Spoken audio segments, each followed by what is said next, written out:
الحمد لله وكفى وسلام على عباده الذين اصطفى أما بعد فقد قال النبي صلى الله عليه وسلم الدنيا كلها متاع وخير متاع الدنيا المرأة الصالحة. وقال النبي صلى الله عليه وسلم أيما امرأة ماتت وزوجها عنها راض دخلت الجنة أو كما قال عليه الصلاة والسلام. میری محترم ماؤں اور بہنوں، آج آپ لوگ یہاں پر دین کی باتیں سننے کے لیے جمع ہوئی ہیں. یہ انتہائی خوشی کی بات ہے کہ ہمارے قاری ہارون صاحب نے گھروں کے اندر تک دین کو پہنچانے کے لیے یہ سلسلہ قائم فرمایا، کیونکہ یہ بات ہر ایک عقل مند آدمی سمجھتا ہے اور جانتا ہے کہ جو گھر کی ماں ہوتی ہے یا بہن ہوتی ہے، گھر کے اندر دین کو زندہ کرنے کے لیے، چاہے وہ بیوی کی شکل میں ہو یا ماں کی شکل میں ہو یا بہن کی شکل میں ہو، اس عورت کا بہت بڑا کردار ہوتا ہے. اگر عورت دیندار ہو جائے، اس کے اندر صحیح دین پر چلنے کا شوق پیدا ہو جائے، تو ہمارے معاشرے سے بہت ساری برائیاں کہ جن کو ختم کرنے کی بہت سی کوششیں اس کے علاوہ ناکام ثابت ہوتی ہیں، وہ کامیاب ہو جائے. ہم سب کا مقصد، سارے مسلمانوں کا مقصد، چاہے وہ مرد ہو یا عورت ہو، دین پر چلنا ہے کہ ہم کس طرح صحیح دین پر چلنے والے بن جائیں. لیکن دین پر چلا کس طرح جائے گا اور اس پر چلنے کے لیے ہمارا راستہ آسان کس طرح ہوگا، کس طرح ہمیں قربانی دینے کا، اپنی خواہشات کو قربان کرنے کا جذبہ کیسے پیدا ہوگا. کیونکہ جب بھی دین پر چلنے کا نام آتا ہے تو پھر ہمارے سامنے بہت سی رکاوٹیں کھڑی ہو جاتی ہیں کہ ہم اس پر عمل کریں تو کس طرح کریں. بہت ساری پابندیاں لگ جائیں گی، آنے جانے کی پابندیاں لگ جائیں گی اور رہنے سہنے کی پابندیاں لگ جائیں گی. ہر آدمی کے سامنے، مرد ہو یا عورت، یہ پریشانی آتی ہے. میں آپ کو دین پر چلنے کا ایک بہت آسان راستہ بتاتا ہوں. وہ آسان راستہ یہ ہے دین پر چلنے کے لیے، خواہ وہ مرد ہو یا عورت ہو، کہ وہ اپنے دل کے اندر اپنے پیارے نبی حضرت محمد مصطفیٰ صلی اللہ علیہ وسلم کی محبت اپنے دل کے اندر پیدا کرے. دل کے اندر جتنی زیادہ محبت اپنے نبی کی ہوگی ہمارے دلوں کے اندر، اتنا ہی زیادہ دین پر عمل کرنا اور اللہ کے نبی کے حکموں کو ماننا ہمارے لیے آسان ہو جائے گا. ہمارے لیے سب سے زیادہ عملی نمونہ جو ہے وہ صحابہ کرام اور صحابیات ہیں. اللہ کے نبی کی ازواج مطہرات ہیں کہ ہم ان کی زندگیوں کو دیکھ کر ہم دین پر چل سکتے ہیں. اور ان کی زندگی کے اندر سب سے نمایاں چیز جو ہمیں نظر آتی ہے وہ رسول اللہ صلی اللہ علیہ وسلم کی محبت ہے. میں ایک واقعہ آپ کو سناتا ہوں. جب جنگ احد ہوئی اور اس جنگ احد کے اندر 70 صحابہ کرام شہید ہوئے، اس موقع پر جب یہ خبر پھیلی کہ مسلمانوں کو شکست ہو رہی ہے، صحابہ کرام کی بڑی تعداد شہید ہو گئی اور اللہ کے نبی صلی اللہ علیہ وسلم کے شہید ہونے کی خبر بھی آئی، تو ایک صحابیہ مدینے سے بے قرار ہو کر نکل پڑی. وہ مدینے سے بے قرار ہو کر نکلی. راستے میں ان کو جب کوئی آدمی ملتا تو وہ کہتا کہ تمہارا شوہر شہید ہو گیا. تو وہ مجھ سے کہتی کہ بھائی یہ بتاؤ کہ اللہ کے نبی کیسے ہیں، کہ وہ تو صحیح ہے، وہ صحیح سلامت ہے۔ اس سے کہا گیا پھر کہ تمہارا بیٹا بھی شہید ہو گیا اور تمہارا باپ بھی شہید ہو گیا، حتیٰ کہ اس کے بیٹے، باپ، شوہر تینوں کی جن تین مردوں پر ایک عورت کو سہارا اور بھروسہ ہوتا ہے، ان کی شہادت کی اس عورت کو خبر ملی، لیکن وہ یہی پوچھتی رہی کہ بتاؤ میرے نبی کا حال کیا ہے، میرے نبی صحیح سلامت ہے یا نہیں۔ اور جب ان کو بتایا جاتا صحیح سلامت ہے تو کہنے لگی جب تک اپنی آنکھوں سے نہ دیکھ لوں گی تو سکون نہ ملے گا۔ جب آپ کو اپنی آنکھوں سے انہوں نے دیکھا کہ میرے پیارے آقا حضرت محمد مصطفیٰ صلی اللہ علیہ وسلم بالکل صحیح سالم ہے، تو اس وقت اس نے چین کی سانس لی، اللہ کا شکر ادا کیا اور کہا کہ آپ کے صحیح سالم ہونے کے بعد ہر مصیبت جھیلنا میرے لیے آسان ہے۔ تو یہ صحابیہ کی محبت تھی اللہ کے نبی کی ان کے دلوں کے اندر، جس کی وجہ سے شریعت پر عمل کرنا ان کے لیے انتہائی آسان تھا، کیونکہ شریعت نام ہی ہے حضرت محمد مصطفیٰ صلی اللہ علیہ وسلم کے حکموں کو ماننے کا۔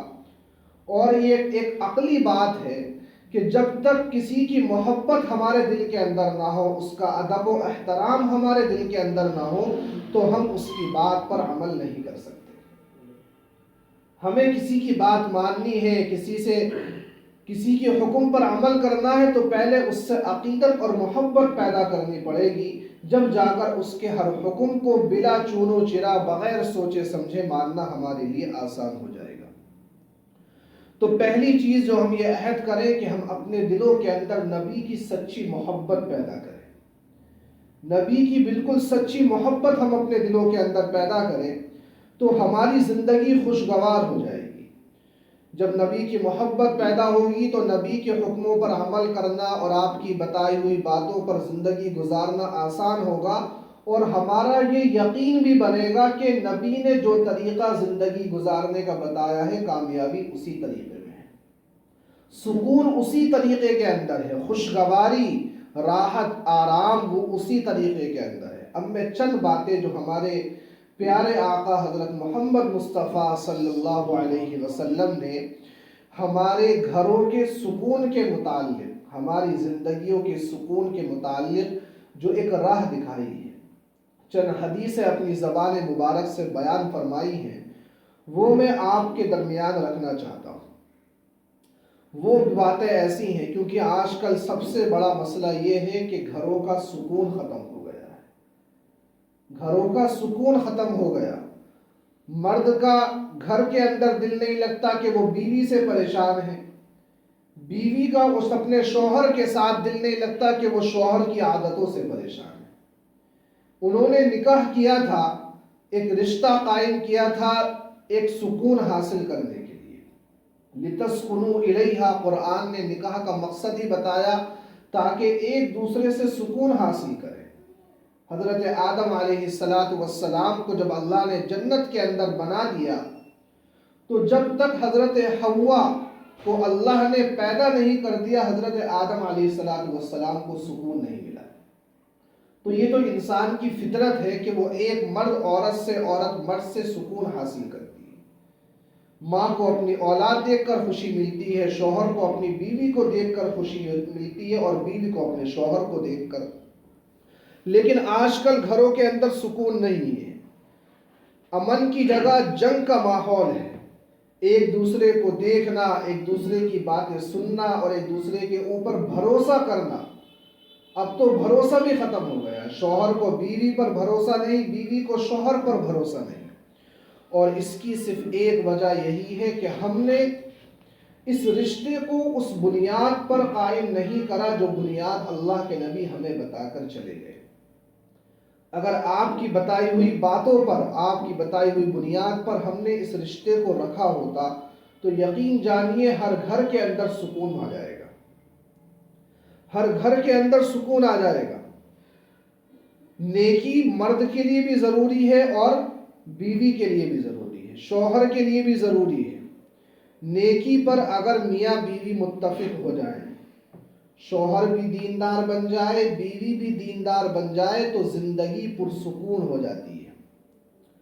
اور عورت کو چاہیے کہ وہ خود بھی نیک بنے، گھر کے ماحول کو نیکی والا بنائے، اور اپنے نیک بننے کے ساتھ ساتھ اپنے شوہر کو نیکی کی طرف کھینچنے کی کوشش کرے، نیکی کی طرف لانے کی کوشش کرے۔ جتنا وہ اللہ کے قریب ہوتا جائے گا، شوہر کو نیکی پر لانے کا فائدہ کیا ہوگا؟ یہ فائدہ آپ سنیں کہ شوہر جتنا زیادہ شریعت پر عمل کرنے والا، نیکی پر چلنے والا ہوگا، اتنا ہی زیادہ بیوی کے دل کے قریب ہوتا وہ چلا جائے گا، اور جتنا زیادہ دین سے وہ دور ہوگا، اللہ سے دور ہوگا، تو اتنا ہی زیادہ وہ بیوی کے دل سے بھی دور ہوتا چلا جائے گا۔ نبی اکرم صلی اللہ علیہ وسلم نے چند باتیں جو بتائی ہیں، ان میں سے پہلی بات یہ ہے زندگی کو اور اپنے گھر کو خوشگوار بنانے کے لیے، الدنیا کلھا متاع وخیر متاع الدنیا المرأۃ الصالحہ۔ رسول اللہ صلی اللہ علیہ وسلم نے فرمایا کہ دنیا ساری کی ساری کیا ہے؟ ایک سامان ہے، کہ آدمی جس طرح کھانے پینے کی چیزوں کو، لیٹنے بچھانے کی چیزوں کو استعمال کرتا ہے، دنیا بھی کیا ہے؟ ایک استعمال کی چیز ہے۔ ہر انسان اس کو استعمال کر رہا ہے، اور استعمال کرنے کے بعد دنیا سے جا رہا ہے۔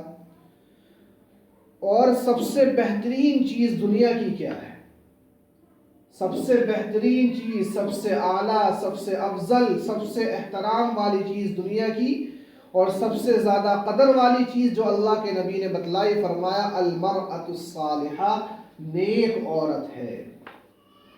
اس سے اندازہ لگائیں جو لوگ اعتراض کرتے ہیں کہ اسلام نے عورت کو مقام و مرتبہ نہیں دیا، اسلام نے عورت کو عزت نہیں دی، اللہ کے نبی کی اس حدیث سے اندازہ لگائیں کہ آپ ساری دنیا کے اندر سب سے اچھی چیز جو بتا رہے ہیں وہ ایک نیک عورت کو بتا رہے ہیں، کہ عورت اگر نیک ہو جائے تو ساری دنیا اس کے سامنے کیا ہے؟ ہیچ ہے، اور ایک کیڑے کی حیثیت رکھتی ہے۔ تو عورت نیک بننے کی کوشش کرے اگر وہ اللہ کی نگاہ میں سب سے بہتر بننا چاہتی ہے۔ آج ہم دوسروں کی نگاہ میں عزت پانے کے لیے طرح طرح کے ہتھ کنڈے استعمال کیے جاتے ہیں، کوئی کپڑوں کے ذریعے، کوئی خوبصورتی کے ذریعے، کوئی فیشن کے ذریعے دوسروں کی نگاہ میں عزت پانا چاہتا ہے۔ اللہ کے نبی عزت پانے کا راستہ بتا رہے ہیں ساری دنیا کی عورتوں کو، کہ اگر تم معاشرے کے اندر عزت پانا چاہتی ہو، تم اپنی شوہر کے نگاہ میں اپنا مقام و مرتبہ بنانا چاہتی ہو، تو اس کا ایک راستہ ہے کہ تم نیک بن جاؤ، نیکی کے راستے پر آ جاؤ، شریعت محمدی پر عمل کرنے والی بن جاؤ۔ ایک دوسری حدیث کے اندر رسول اللہ صلی اللہ علیہ وسلم نے بیان فرمایا ہے، اور وہ حدیث ہے اپنے شوہر کی اطاعت کے متعلق، شوہر کی فرما برداری کے متعلق، کہ شوہر کو بیوی کو شوہر کے ساتھ کس طرح رہنا چاہیے۔ فرمایا ایو امرأۃ ماتت وزوجها عنها راض دخلت الجنہ۔ دنیا سے ہر ایک کو جانا ہے، ساری مردوں کو دنیا سے جانا ہے، ساری عورتوں کو، ساری بیویوں کو دنیا سے رخصت ہونا ہے، لیکن اللہ کے نبی دنیا سے جاتے وقت ہی ضمانت لے رہے ہیں جنت کی، گارنٹی لے رہے ہیں جنت کی، کہ کس عورت کے لیے خوشخبری ہے کہ جب وہ مر رہی ہے تو جنت کی خوشخبری اس کے لیے اللہ کے نبی نے سنا دی، قیامت تک آنے والی ہر اس عورت کے لیے، کہ جس وقت اس کا انتقال ہو، جس وقت وہ اس دنیا سے جا رہی ہو، اس کے بدن سے روح نکل رہی ہو، تو اس کا شوہر اس سے دل سے راضی ہو۔ یعنی اس طرح اس نے اپنے شوہر کے ساتھ زندگی گزاری کہ اس کا شوہر اس کے لیے بے چین تھا، اس کے دل کو اس سے سکون حاصل تھا، اور اسے افسوس ہے اس کے دنیا سے چلے جانے کا۔ ایسی عورت کے اللہ کے نبی فرما رہے ہیں کہ ایسی عورت کو بشارت ہے کہ سیدھی جنت میں جائے۔ جنت میں جانے کے لیے کتنے کتنے مشکل کام ہمیں کرنے پڑتے ہیں، نمازیں ہیں، روزے ہیں، صدقات ہیں، بے شمار کیا ہے اعمال کرنے پڑتے ہیں۔ اللہ کے نبی کتنا آسان کام بتا کے جا رہے ہیں کہ تم اپنی زندگی بھر اپنے شوہر کو اپنے سے خوش رکھو، تمہارا جنت کے اندر داخلہ پکا ہو جائے گا۔ آگے اللہ کے نبی صلی اللہ علیہ وسلم نے کچھ صفات بیان فرمائی ہیں اس عورت کی کہ جس کو قیامت کے دن یہ خوشخبری سنائی جائے گی جب قیامت کا میدان ہوگا، حساب و کتاب ہو رہا ہوگا، اور ہر انسان چاہے گا کہ جنت کے 8 دروازے اللہ نے بنائے، کوئی ایک بھی میرے لیے تھوڑا سا کھل جائے تاکہ میں جنت کے اندر داخل ہو جاؤں۔ لیکن ایک عورت ایسی بھی ہے کہ جس کے بارے میں رسول اللہ صلی اللہ علیہ وسلم نے فرمایا کہ قیامت کے دن اس عورت کے لیے آواز لگائی جائے گی کہ جس دروازے سے چاہو، جنت کے 8 دروازوں میں سے جس دروازے سے چاہو تم جنت کے اندر داخل ہو جاؤ۔ وہ کون عورت ہے؟ کیا صفات اس کے اندر ہونی چاہیے؟ کیا اس کے اخلاق ہونے چاہیے؟ اللہ کے نبی نے فرمایا المرأة اذا صلت خمسها وصامت شهرها واحسنت فرجها واطاعت بعلها فلتدخل من ای باب الجنة شاءت، کہ جو عورت یہ 4 کام کرے، پہلا کام کیا ہے؟ صلت خمسہ، 5 نماز پابندی کے ساتھ پڑھے ان کے وقت پر۔ دوسرا کام وصامت شہرہ، اور روزہ رکھے، رمضان کے مہینے کے روزے جو فرض کیے گئے ہیں وہ روزے پابندی کے ساتھ رکھے۔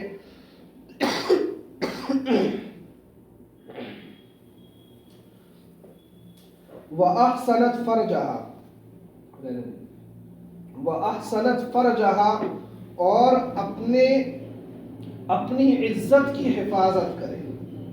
وَأَحْسَنَتْ فَرْجَهَا، اپنی عزت کی، اپنے ناموس کی حفاظت کرے۔ اور چوتھا کام اللہ کے نبی نے بتایا وَأَطَاعَتْ بَعْلَهَا، اور اپنے شوہر کی فرما برداری کرے۔ جو عورت یہ 4 کام کرے گی، نمبر 1 نماز، نمبر 2 رمضان کے روزے، نمبر 3 اپنی عزت کی حفاظت، نمبر 4 اپنے شوہر کی اطاعت، تو قیامت کے دن جہاں سب انبیاء ہوں گے، شہداء ہوں گے، علماء کھڑے ہوں گے، ان تمام کے بیچ میں اس عورت کو آواز لگائی جائے گی کہ جنت کے جس دروازے سے داخل ہونا چاہو داخل ہو جاؤ۔ کتنی بڑی فضیلت ہے۔ اللہ کے نبی صلی اللہ علیہ وسلم نے یہاں پر آپ ایک مسئلہ میرے ذہن کے اندر ہے، مسائل سے واقف ہونا بھی عورتوں کے لیے ضروری ہے، جس طرح مردوں کے مسائل ہیں کچھ خاص مسائل عورتوں کے بھی ہیں۔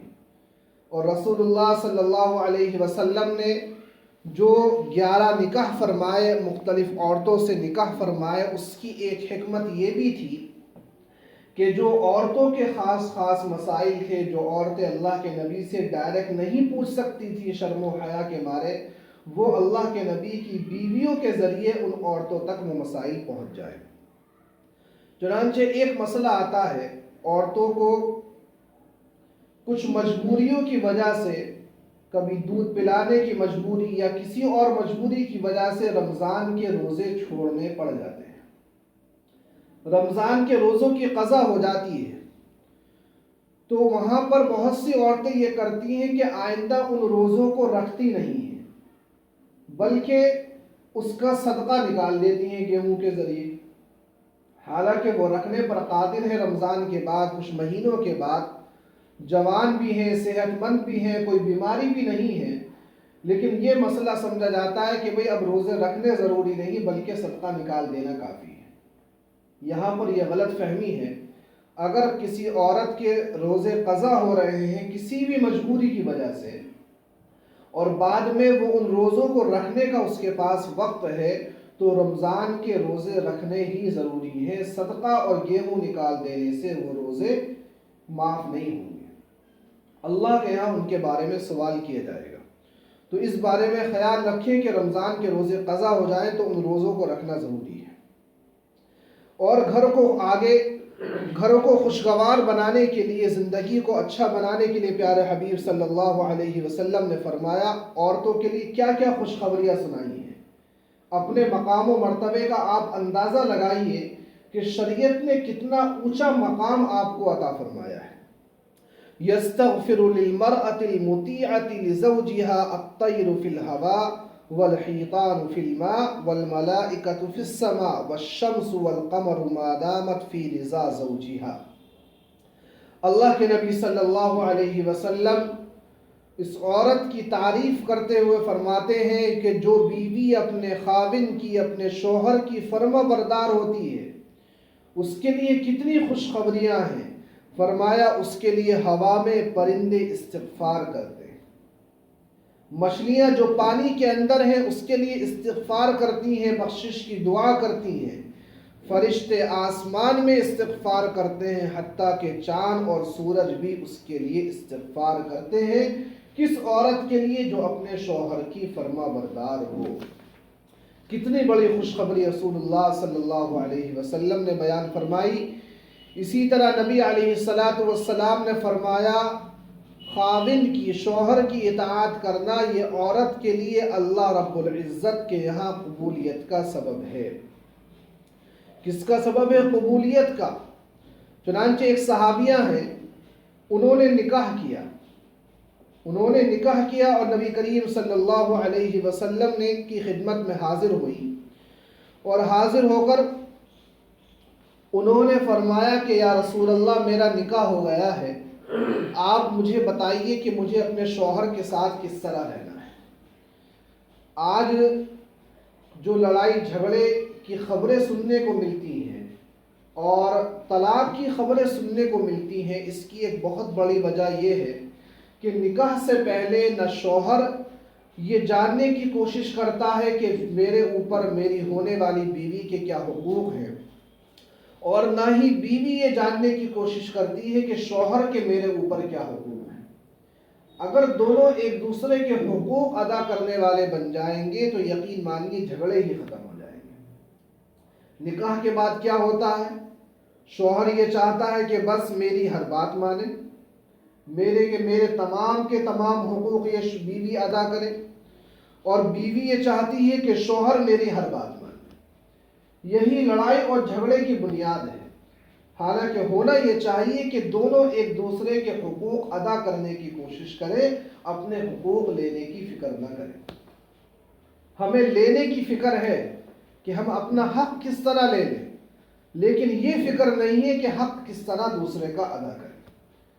جب ہمارا یہ مزاج بن جائے گا کہ ہمیں یہ فکر ہوگی کہ میرے اوپر کیا حق ہے شوہر کا، کیا ذمہ داریاں ہیں، کس طرح اس کو خوش رکھنے کا حکم اور طریقہ اللہ کے نبی نے بتایا ہے، بیوی بھی یہ کوشش کرے، شوہر بھی یہ کوشش کرے، اور یہ نکاح سے پہلے ہونی چاہیے۔ نکاح سے پہلے یہ چیز ضروری ہے کہ ہم موٹی موٹی باتیں، موٹے موٹے حقوق ایک دوسرے کے جان لیں، تاکہ بعد میں پریشانی نہ ہو۔ چنانچہ صحابہ اور ان کی بیویوں کا، صحابیات کا یہ مزاج تھا۔ اسی لیے وہ عورت، وہ صحابی اللہ کے نبی کی خدمت میں حاضر ہو کر پوچھتی ہیں کہ یا رسول اللہ مجھے یہ بتائیے کیا حق ہے میرے اوپر میرے شوہر کا، میرا نکاح ہو گیا ہے۔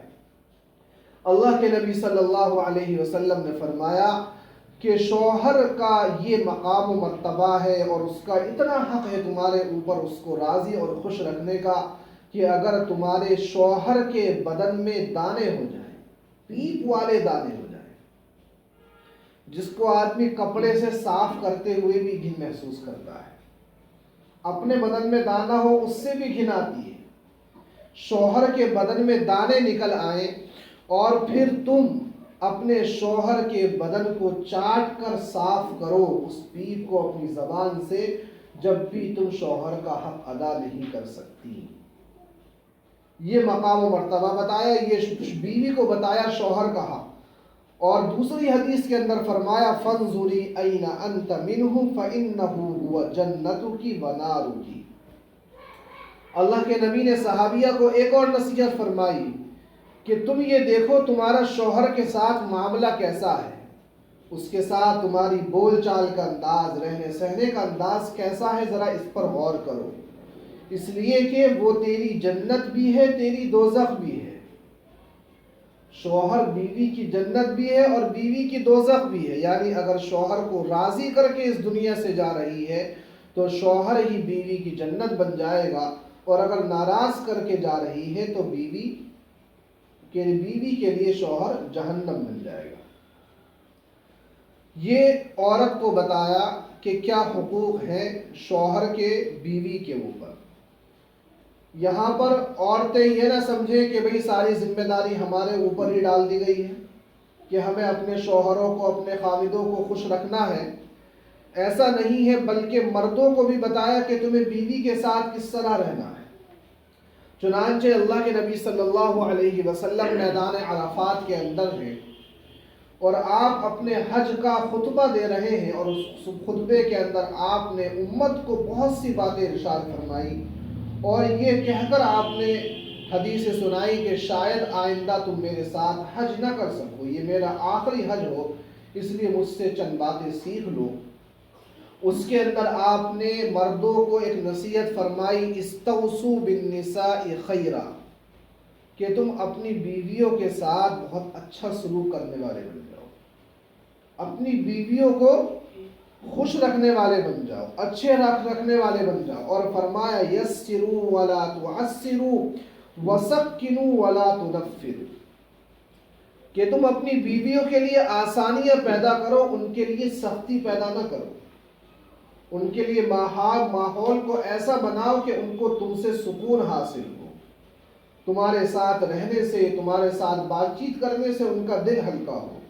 یہ نہ ہو کہ تمہیں دیکھتے ہی ان کے اندر کپ کپی تاری ہو جائے، ان کے رونگٹے کھڑے ہو جائیں کہ معلوم نہیں کب کس بات پر غصہ آ جائے اور بھڑک جائے۔ کھانے میں نمک کم ہو گیا تو اس پر غصہ، کپڑے صاف نہیں ہوئے اس پر غصہ، وقت پر پریس نہیں ہوئی تو اس پر غصہ آ جائے۔ اس طرح زندگی گزارنے کا حکم نہیں دیا، بلکہ آپ نے فرمایا استوصوا بالنساء خیرا یسروا ولا تعسروا، کہ سکون حاصل، ایسے بنو گھر کے اندر، ایسے رہو کہ تمہیں دیکھ کر انہیں سکون حاصل ہو، ایک ڈر اور نفرت کا ماحول نہ بنے، جیسے چور اور ڈاکو کو دیکھ کر کیا بدن کے اندر کپ کپی تاری ہو جاتی ہے۔ شوہروں کو بھی خوش رکھنا چاہیے۔ چنانچہ ایک واقعہ کتابوں کے اندر لکھا ہے کہ ایک بزرگ کہیں کھانے کے لیے تشریف لے گئے، ایک مرید نے ان کی دعوت کی۔ جب وہ کھانا کھا کر فارغ ہوئے تو انہوں نے اس کی بیوی کو پردے کے اندر بلا کر فرمایا کہ بھئی کھانا بہت اچھا بنا تھا، بہت ذائقے دار تھا، لذیذ تھا۔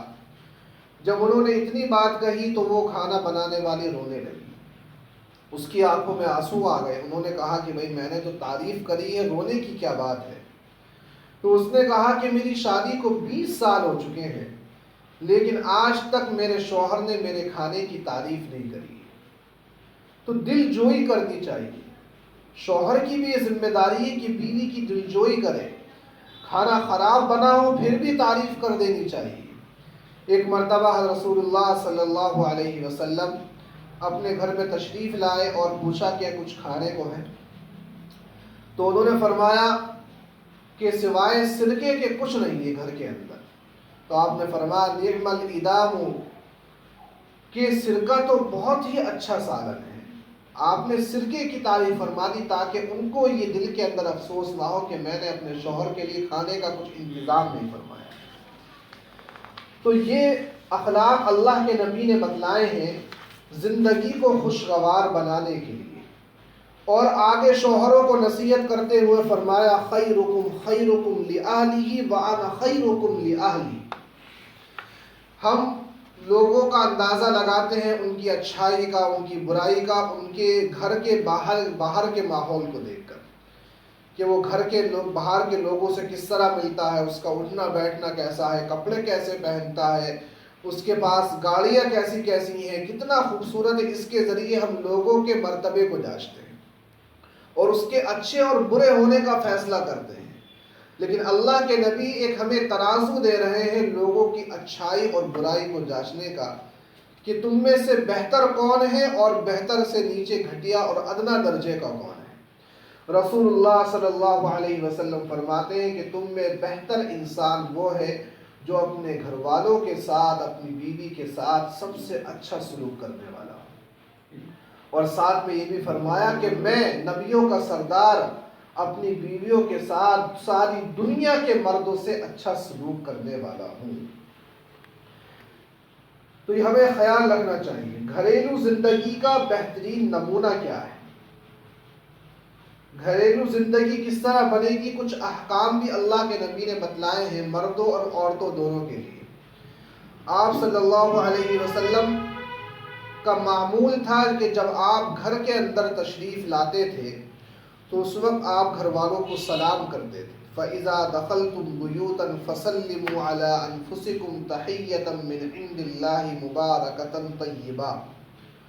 قرآن حکم دے رہا ہے، مردوں کو بھی حکم دے رہا ہے، عورتوں کو بھی حکم دے رہا ہے کہ جب اپنے گھر کے اندر آئیں تو گھر کے اندر داخل ہو تو سلام کرتے ہوئے داخل ہو۔ اس کا فائدہ کیا ہوگا؟ مبارکتاً طیبہ، کہ گھر کے اندر برکت آئے گی، گھر کے اندر برکت آئے گی۔ اللہ کے نبی صلی اللہ علیہ وسلم نے فرمایا من دخل بیتہ بسلام فہو ضامن علی اللہ عز وجل، کہ جو گھر میں سلام کرتا ہوا داخل ہوتا ہے وہ اللہ کی ضمانت اور حفاظت کے اندر آ جاتا ہے۔ یہ تو اللہ کے نبی نے شریعت نے جو ہے وہ توازن رکھا ہے، یہ نہیں کہ صرف بیوی کو شوہر کی اطاعت کرنے کے لیے بتلایا، اس کو خوش کرنے کا حکم دیا، بلکہ شوہر کو بھی حکم دیا ہے کہ وہ اپنی بیویوں کو کیا خوش رکھے، ان کو راضی رکھے۔ اور ایک چیز جو ایک ہمارے معاشرے کے اندر بہت زیادہ پائی جاتی ہے کہ اگر کوئی اپنی بیوی سے محبت کا اظہار فرمائے، اپنی بیوی سے اپنے تعلق کا، محبت کا اظہار فرمائے تو اس کو ہمارے معاشرے کے اندر اچھا نہیں سمجھا جاتا، گھر کے اندر بھی نہیں کر سکتا یہ کام۔ لوگ اس کو بیوی کا پٹھو، بیوی کا پتہ نہیں کیا کیا کہتے ہیں، جبکہ رسول اللہ صلی اللہ علیہ وسلم جب اپنے گھر تشریف لے جاتے تھے تو کبھی کبھی اپنی بیوی حضرت عائشہ رضی اللہ تعالی عنہا کو بڑے پیارے نام سے پکارتے تھے۔ نام تھا عائشہ، لیکن آپ کیا کہتے تھے؟ نام بدل کر آپ کہتے تھے یا حمیرہ۔ حمیرہ کے معنی آتے ہیں سرخ، پنک کلر جسے کہتے ہیں، اسے عربی میں کہا جاتا ہے حمیرہ۔ تو یہ پیار کا نام اللہ کے نبی نے حضرت عائشہ رضی اللہ تعالی عنہا کو دیا، اور یہ پیغام دیا کہ اپنی بیویوں سے محبت کا اظہار کرنا چاہیے۔ لیکن محبت کسی سے بھی ہو، بھائی بھائی سے ہو، اولاد کو ماں باپ سے ہو، یا ماں باپ کو اولاد سے ہو، یا دوستوں میں آپس میں محبت ہو، یہ محبت اظہار محبت چاہتی ہے کہ محبت کا اظہار ہونا چاہیے عمل سے یا پھر قول سے، تو پھر سامنے والے کو احساس ہوتا ہے۔ تو اللہ کے نبی محبت کا اظہار فرما رہے ہیں۔ ایک موقع پر آپ منبر کے اوپر کھڑے ہوئے تھے تو ایک صحابی نے پوچھا یا رسول اللہ صلی اللہ علیہ وسلم، آپ کو سب سے زیادہ کس سے محبت ہے لوگوں کے اندر؟ آپ کو سب سے زیادہ کس سے محبت ہے؟ تو رسول اللہ صلی اللہ علیہ وسلم نے جواب دیا عائشہ سے۔ منبر پر کھڑے ہیں، صحابہ کرام سوال کر رہے ہیں اور آپ سب کے سامنے کہہ رہے ہیں مجھے عائشہ اپنی بیوی سے زیادہ محبت ہے۔ آج اگر کوئی یہ کہہ دے لوگ کہیں گے بڑا بے حیا آدمی، بالکل بھی اسے شرم و حیا نہیں ہے۔ تو ان صحابی نے اپنے سوال کی وضاحت کری کہ میں مردوں میں پوچھ رہا ہوں، مردوں میں کس سے محبت ہے؟ تو پھر آپ نے جواب دیا عائشہ کے والد سے، عائشہ کے ابا سے۔ آپ یہ بھی کہہ سکتے تھے ابو بکر سے، لیکن آپ نے خود بھی اپنے بیوی سے محبت کا اظہار کرنے کے لیے نام لے کر فرمایا کہ عائشہ کے ابا سے مجھے زیادہ محبت ہے۔ تو ہمیں آپس میں بیوی کو شوہر سے، شوہر کو بیوی سے، اپنے گھر کو اگر وہ جنت بنانا چاہتی ہے، اگر وہ اپنے گھر کو جنت بنانا چاہتی ہے تو محبت کا اظہار آپس میں کرنا ضروری ہے، جبھی جا کے گھر کیا جنت بن پائے گا۔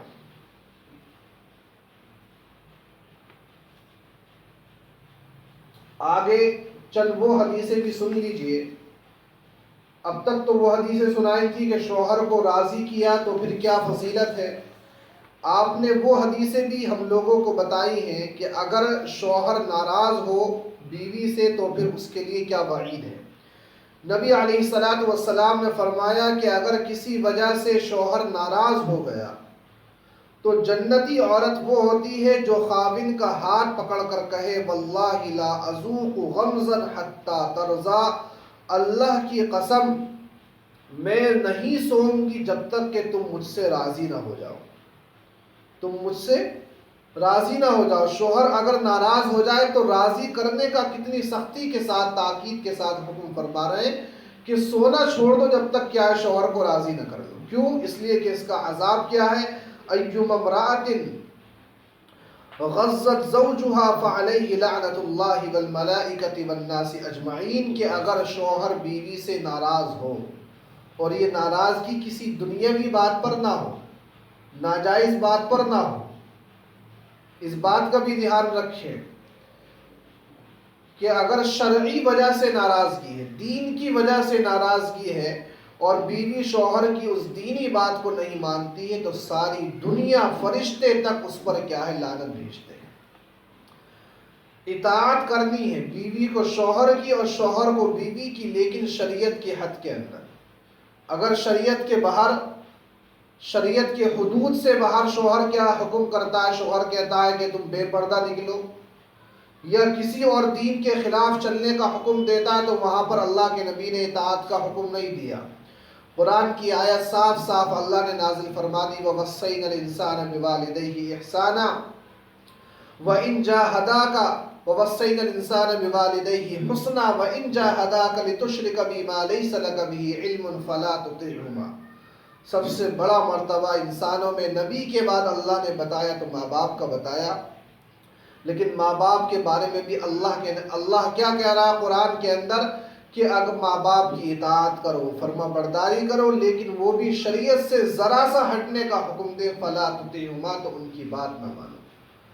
تو اسی طرح شوہر کی بات بھی اسی حد تک ماننی ہے جب تک شوہر دین پر چلنے کا حکم دے، دین کے حد میں رہ کر کوئی حکم دے۔ اگر دین کے خلاف چلنے کا شوہر حکم دے رہا ہے یا بیوی شوہر کو حکم دے رہی ہے تو پھر اطاعت نہیں کی جائے گی اور ایسی عورت نافرمان بھی نہیں کہلائے گی۔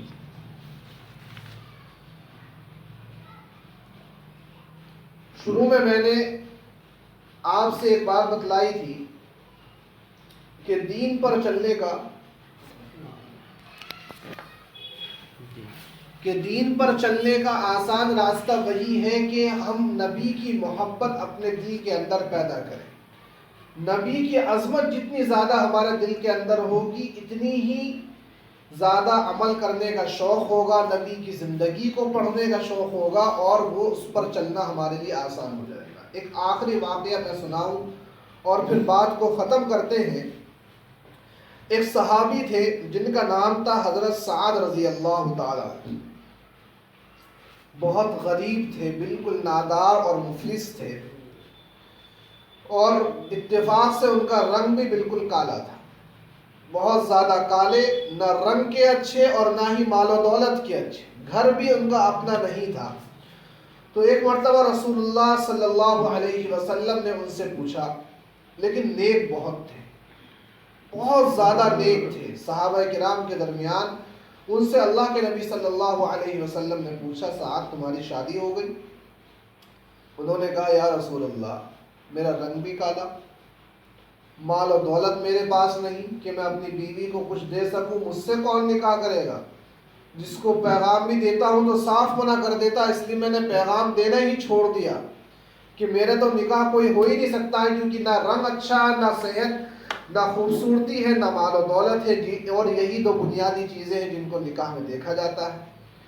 تو آپ نے فرمایا کیا کوئی ایسا رشتہ ہے جو تمہاری نظر کے اندر ہو جہاں تم رشتہ کرنا چاہتے ہیں؟ تو فرمایا کہ میری ایک کزن ہے، میری ایک بہن ہے جہاں میں نکاح کرنا چاہتا ہوں۔ تو آپ صلی اللہ علیہ وسلم نے فرمایا کہ جاؤ ان کے گھر سیدھے جاؤ اور ان کے والد سے جا کر کہو کہ میرا نام لے کر کہ محمد نے بھیجا ہے تمہاری کہ اپنی بیٹی کا نکاح میرے ساتھ کر دو۔ جب یہ چنانچہ وہ پہنچے اور پہنچنے کے بعد والد، جب ان کے والد ان گھر پہ ملے تو کہا کہ بھئی کیسے آنا ہوا؟ کہ میرے پیارے آقا حضرت محمد صلی اللہ علیہ وسلم نے بھیجا ہے اور میں آپ کی بیٹی سے اپنے نکاح کا پیغام لے کر آیا ہوں۔ وہ صحابی تو غصہ ہو گئے کہ میری بیوی تو چاند ہے، وہ تو ستارہ ہے، اور میں تمہارے حوالے کیسے کر دوں، تم سے نکاح نہیں کر سکتا، جاؤ واپس چلے جاؤ۔ اس واقعے سے اندازہ لگائیے کہ صحابیات کو بھی کتنی محبت تھی رسول اللہ صلی اللہ علیہ وسلم سے، اور آپ کے ارشادات کی اور آپ کے حکموں کی کتنی اہمیت ان کے دلوں کے اندر تھی، کہ جب ان کے والد نے ان صحابی کو واپس بھیج دیا اور اتفاق سے یہ گفتگو اس لڑکی نے سن لی۔ جب والد گھر کے اندر گئے تو ان سے پوچھا کہ وہ کیسے آئے تھے، تو کہا کہ تمہارا نکاح کا پیغام لے کر آیا تھا، میں نے منع کر دیا۔ تو اس نے پوچھا کہ خود آئے تھے یا کسی نے بھیجا تھا؟ تو کہا کہ بھیجا تو نبی نے تھا۔ تو اس لڑکی نے کہا کہ جلدی واپس جا کر اس کو بلائیے، اگر آپ نے نبی کے حکم کی خلاف ورزی کری ہے، نبی کے حکم کو ٹالا ہے اور رد کیا ہے، کہیں قرآن کی آیت آپ کی تردید کے اندر اور آپ کی برائی کے اندر نازل نہ ہو جائے۔ چنانچہ وہ صحابی لوٹے، ان کو بلا کر ان کا نکاح ان سے کیا۔ اندازہ لگائیے ایک عورت کی تمنا کیا ہوتی ہے کہ میرا شوہر صحت کے اعتبار سے بھی، خوبصورتی کے اعتبار سے بھی، مال و دولت کے اعتبار سے بھی اچھا ہونا چاہیے۔ ایک فطری تمنا ہے انسان کی، لیکن ان صحابیہ نے جو مالدار گھرانے کی تھی، خوبصورت تھی، اللہ کے نبی کے حکم کی، اللہ کے نبی کے حکم کے آگے اپنی ساری خواہشات کو کیا قربان کر دیا۔ تو یہ محبت جو ان کے دل کے اندر تھی، یہی ان کو شریعت پر چلانے کے لیے بہت زیادہ آسان راستہ ان کے لیے کر دیا کرتی تھی۔ آج ہماری بہت بڑی پریشانی یہی ہے کہ ہمیں اپنے نبی سے محبت، وہ محبت نہیں جو محبت ہونی چاہیے، ورنہ محبت تو اس چیز کا نام ہے کہ محبوب نے جو فرما دیا اس پر 100% یقین ہمیں آ جائے۔ آج ہمیں یقین ہی نہیں ہے کہ بھائی نبی نے جو کہا ہے اس کے اندر کامیابی ہے۔ نکاح کے لیے ہم بے پناہ کوششیں کرتے ہیں۔ سب سے پہلی کوشش ہماری ہوتی ہے کہ جہاں سے رشتہ آئے وہ مالدار گھرانہ ہونا چاہیے۔ خاص طور سے لڑکے دیکھتے ہیں کہ مالدار گھر کی لڑکی آئے، اور پھر دوسرے نمبر پر خوبصورتی دیکھی جاتی ہے، اور اس وجہ سے اور دینداری کو اکثر دیکھا ہی نہیں جاتا، اور اگر دیکھا جاتا ہے تو بالکل آخری درجے میں نمبر آتا ہے۔ جبکہ اللہ کے نبی صلی اللہ علیہ وسلم نے فرمایا کہ جب نکاح کرو تو بالکل نمبر 1 پر دینداری کو دیکھو۔ ماں کے پیٹ سے کوئی بھی انسان بن کے نہیں آتا، اس دنیا میں آ کر وہ انسان بنتا ہے۔ ماں کا پیٹ انسان کے جسم کے بننے کی جگہ، زمین و آسمان کا پیٹ انسان کی شخصیت بننے کی جگہ ہے، انسان کی روحانیت بننے کی جگہ ہے۔ جس طرح ماں کے پیٹ سے کوئی بچہ اس حالت میں ہو کہ اس کی آنکھیں ٹھیک نہیں، تو دنیا میں آ کر وہ آنکھیں ٹھیک نہیں ہو سکتی۔ جتنی مرضی ڈاکٹر زور لگا لے، وہ کہیں گے یہ تو پیدائشی بیماری ہے، اس کا علاج نہیں ہو سکتا، یہ ٹھیک نہیں ہو سکتی۔ اسی طرح جو انسان زمین اور آسمان کے درمیان نہ بن سکا، اس دنیا میں آنے کے بعد بھی وہ اپنی حالت کو درست نہ کر سکا، اپنے آپ کو نیک نہ بنا سکا، اپنے اوپر جس نے محنت نہ کی، جس نے اپنی اصلاح کی کوشش نہ کی، وہ بنے بغیر وہ انسان اللہ کے حضور پہنچ گیا، تو قیامت کے دن جا کر انسان کی روحانیت نہیں بن سکتی، وہ بننے کی جگہ نہیں ہے۔ ہمیں جو کچھ کرنا ہے وہ اس دنیا کے اندر رہ کر کرنا ہے، اور یہی کرنے کی جگہ ہے، اور اس کے بعد کی دنیا آخرت کی زندگی کھیتی کو کاٹنے کی جگہ ہے۔ اللہ تبارک و تعالیٰ کی تمام باتیں جو کہی گئی ہیں، اکثر باتیں ان میں وہ تھی جن کے ذریعے گھروں کے اندر سکون آ سکتا ہے، آپس میں پیار و محبت پیدا ہو سکتی ہے۔ ان تمام باتوں پر ہم سب کو عمل کرنے کی توفیق عطا فرمائے۔ وآخر دعوانا الحمد للہ۔